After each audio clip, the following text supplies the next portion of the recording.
Hey everybody, Brett from AstartesGaming here, back with the very first episode in a brand new series that I'll be doing on King of Dragon Pass.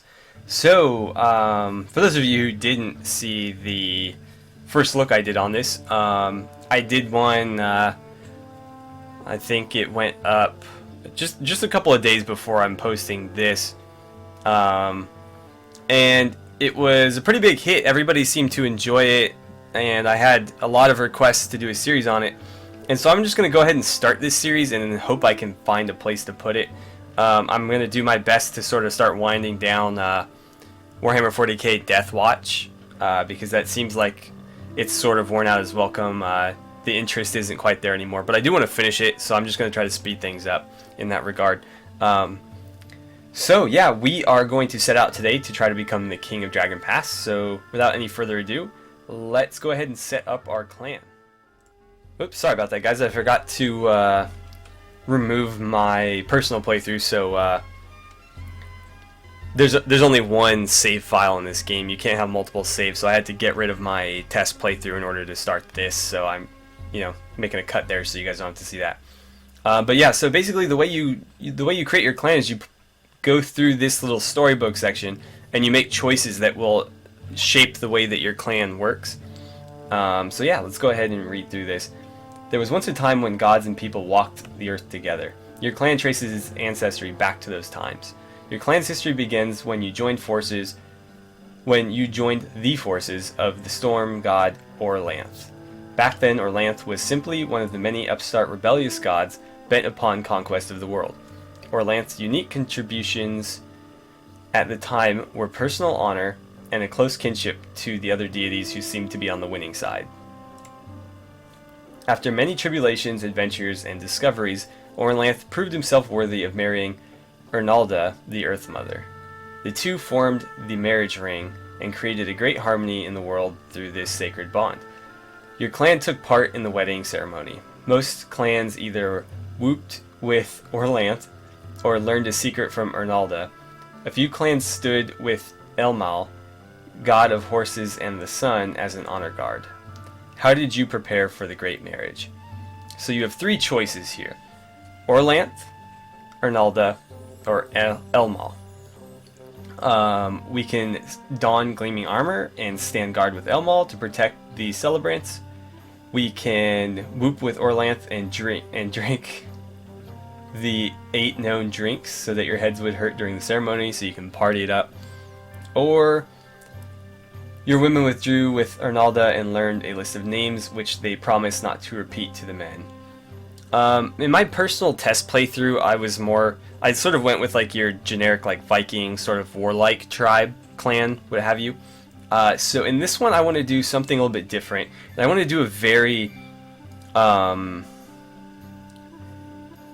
don't want to say like intelligent, sort of. Like I want to focus a lot on the magic and mysticism in this game, and so we want to be like intelligent and secretive and focused on like research. So I'm gonna choose Ernalda this time, the Earth Mother.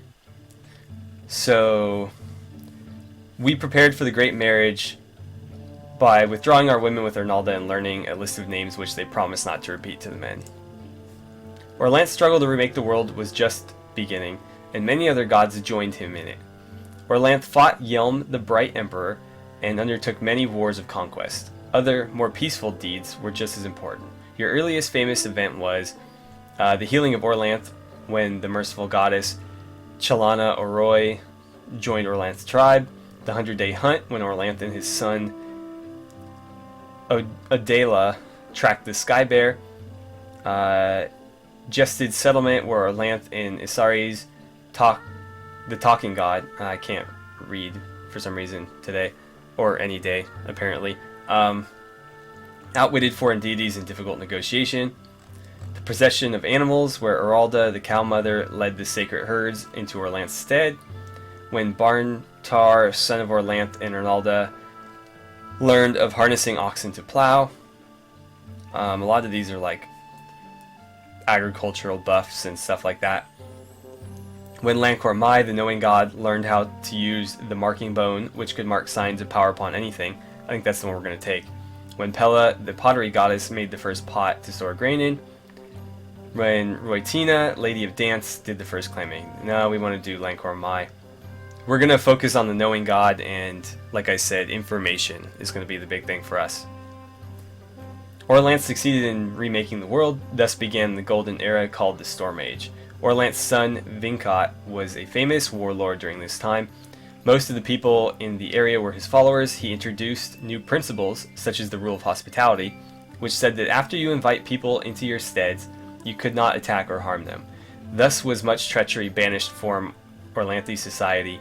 Many who would not have survived agreed to his new ways in order to gain his protection. He was a great organizer and helped the many scattered people form into new clans and tribes. Your clan was one of those aided by King Vinkat. After you proved yourselves robust and capable of survival, Vinkat placed a remnant people under your protection. They were the Naldabin, or stick farmers, not sick farmers, although they were probably sickly. You had a choice whether to make them into your thralls or to adopt them as members of your clan. So now we need to make a choice. Are we going to be very friendly and welcoming, or are we going to be very harsh and cruel? And I don't know. I always like to go the warm, touchy-feely, heroic route, but I think I'm going to break tradition this time around, and we're going to be a little bit very, very cold in this playthrough. We're going to do things in our best interest, not necessarily anybody else's. So we're going to adopt them as thralls. The foes of the Vinkats were many, and your people fought hard against them. Which one of them in particular did you fight? So we can fight the Troll Lord, the King of the Basmali Beastmen, the Elf Warlord, Tata the Green Champion of the Flatland called Prax, and Ves Vena, Warlord of the Ice Tribe. I'm thinking either the Beastmen or the Elves. The Beastmen are sort of like our antithesis. We're very learned, you know, focused on increasing our knowledge and our wisdom, where Beastmen are obviously very primal and animalistic. Well, you know, being Beastmen, obviously. So I feel like they contrast us pretty well. And then the alternative being the elves, who I feel like would have a lot of secret lore and information that we might want to get our hands on. So I'm gonna say, oh man, I think in my test playthrough I chose the Ice Tribe because I was going for like a Viking playthrough. I'm gonna say, let's say the elves. I feel like the elves would have a lot of stuff that we would want if we're chasing after wisdom. The Storm Age ended in disaster when the gods and creatures of chaos came and destroyed nearly everything. Orlanth and his allies fought hard, but chaos almost always won. Many gods died and new ones rose to prominence. Many people died too. Catastrophes shook the world, the sunfall, the rain of blood, and the terrible laughing tsunami. The darkness got so bad that even Orlanth and his companions had to abandon humans to their own destiny. Only a few deities, either small ones or weak ones, remained. The world stagnated and died. Your clan was diminished to a ragged handful of hardy survivors. Hiort the king was the leader who emerged amid the turmoil of the darkness. The efforts of Hiort and his companions helped set the world in order again. He created the laws that we follow to this day. One of the great distinctions which Hiort discerned among his clans was that some of them tended towards either peace or war, while others maintained a balance between these two principles. Which kind was your clan? I think we're going to be a balance, so we don't want to neglect war completely because we are willing to fight for this information and wisdom when we need to, but we are smart enough to realize that war does not always benefit us, so we're going to go with a balanced approach here. I chose war in my last one, I think. I don't remember. I think I said which one in the first look, but that's that's no longer relevant, really, because we're starting a new one. Finally, the sun rose again. While the rest of society worked to protect themselves, find food, or otherwise just survive, the first priests worked to re-establish links with the ancient deities. With the new harmony between people and deities, the world was slowly improved. Once the awakening process had begun, it got easier and went quicker as the gods woke each other too. Who was the first deity which your clan helped to awaken?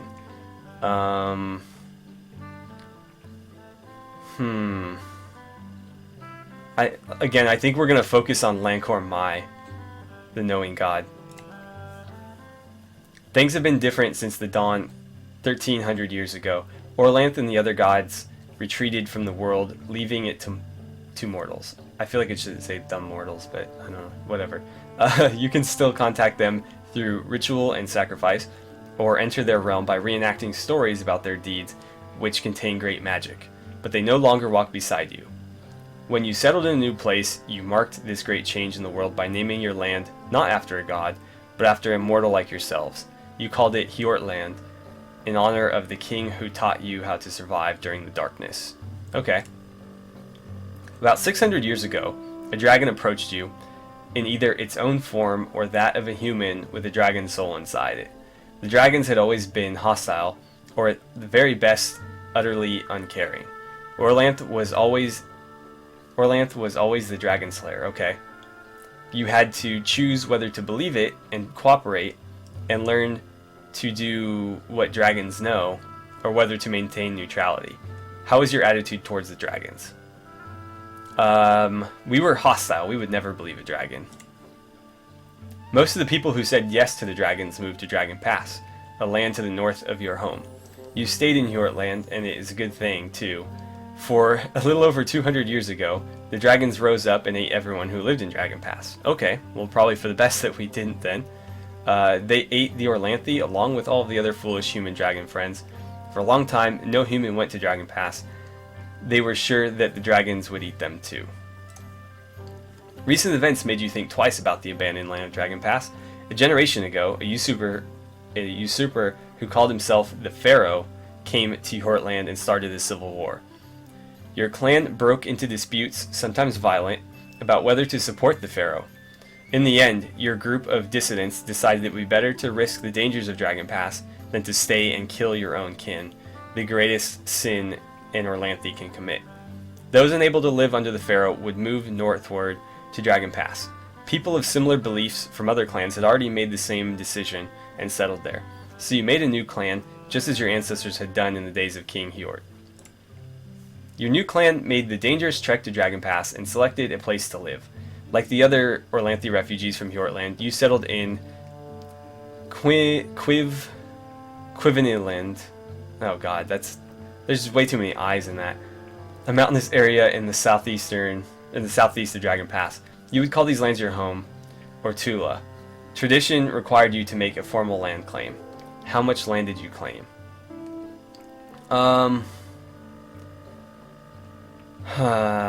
So basically the pros and cons here is the more land you have, obviously the more space you control, but the more space you control, the more space you have to defend.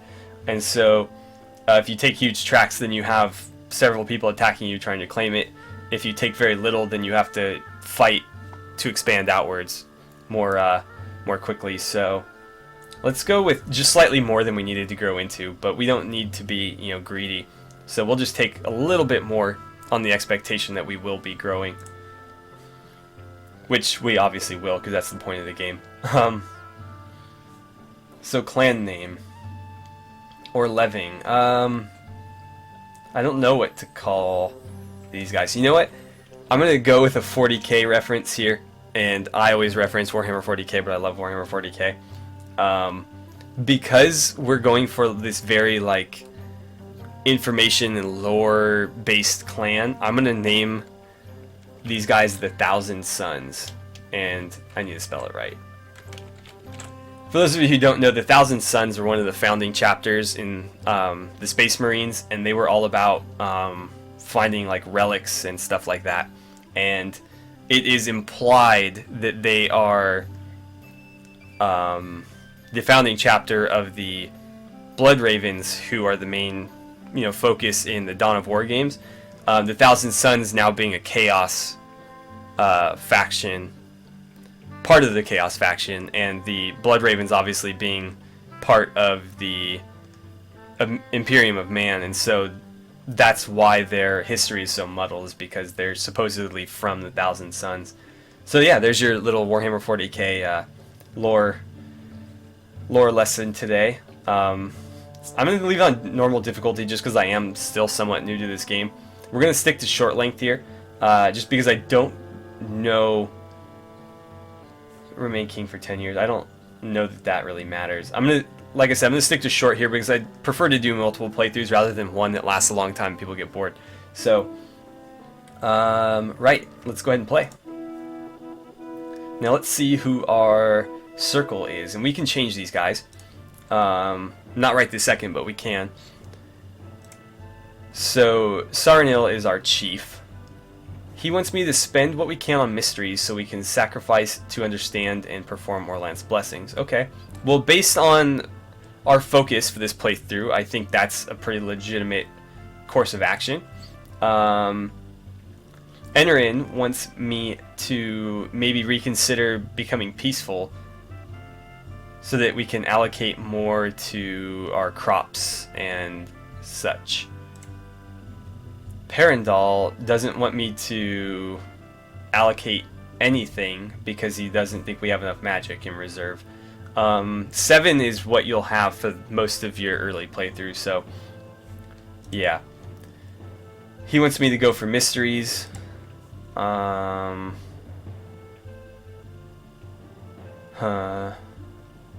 She wants me to go for mysteries as well.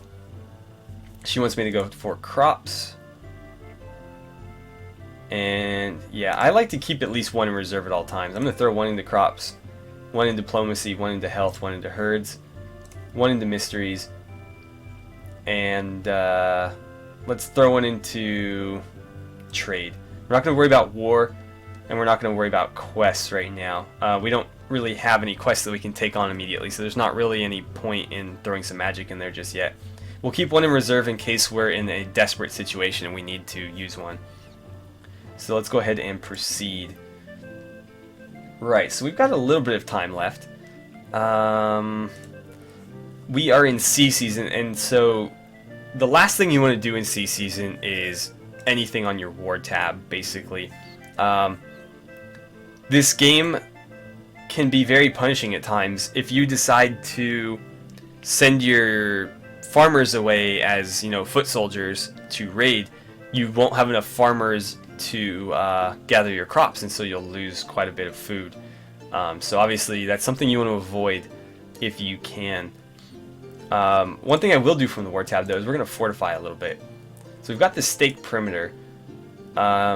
Let's see, let's build a ditch. Let's build a ditch and maybe a watchtower. So we've got the ditch. I think the watchtower is fairly cheap. Yeah, only 10. How much are the rest of these? Okay, we'll do the watchtower for now. So we're a little bit safer now. That costs goods, by the way. And goods are measured in how many cows they're worth, which I find kind of interesting because cows are also a thing. But yeah. So we have goods equivalent to 110 cows. Trade. I think we should probably set up some trade here. Looks like we are trading with the blue spruce and the assaulting, who are where? I don't see them. Oh, right there. Okay. So brown boar. Interesting that they always start you in the same place. Apparently this isn't randomized.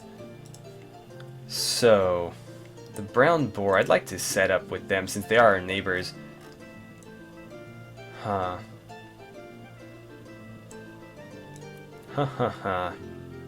Let's hold off for now.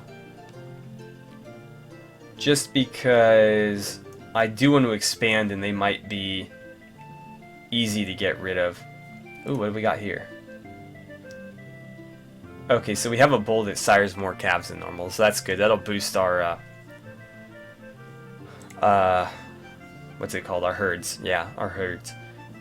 What else can we do here? We should probably send out some explorers.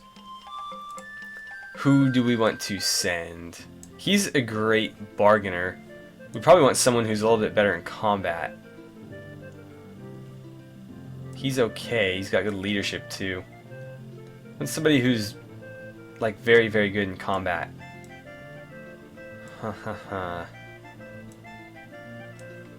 Because we don't want them, you know, dying.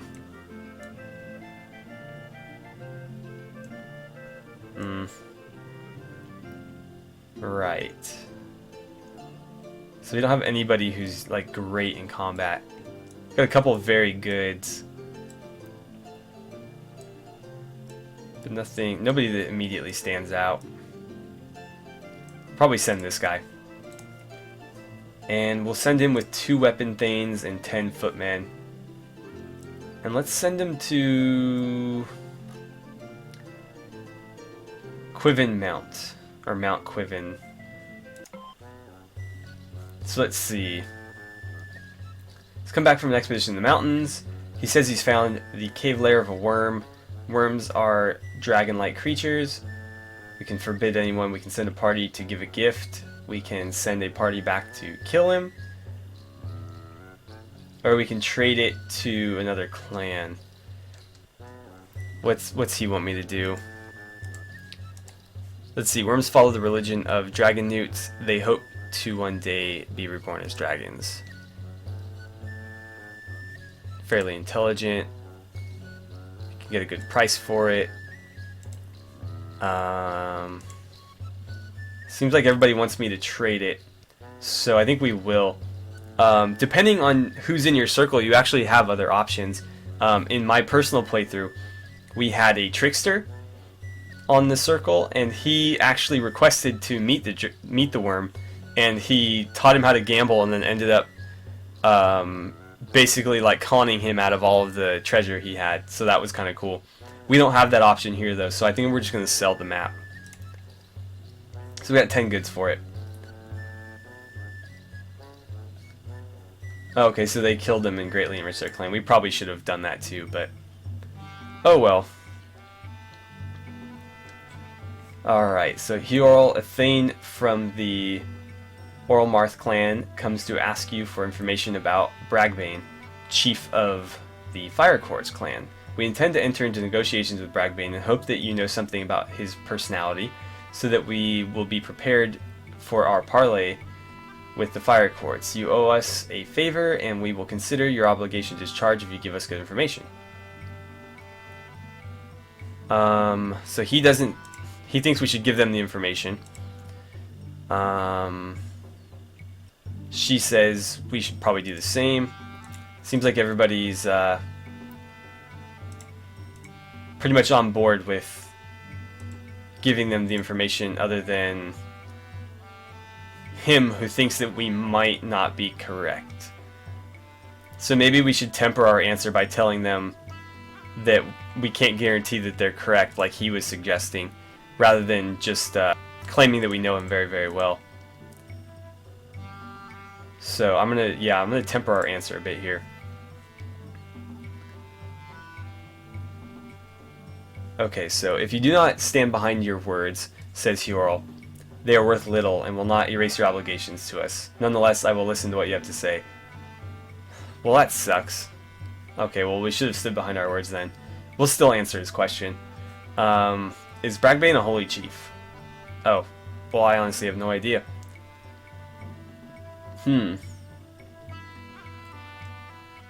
How pious is he? I'm gonna say that he's...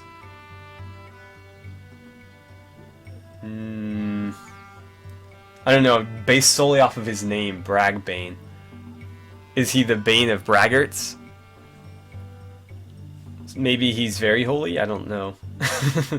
Let's just say he's average. He's averagely pious. Huh. Let's see. So he departed and thanked us for the information. Not long afterwards, he returned to the Tula to withdraw his thanks. The information you gave us was mistaken at best and deceitful at worst. Our relations with the Fire Courts have been sorely tested, and it is your careless words which are to blame. Well, that's a bummer, but we honestly didn't know him, so I took my best shot.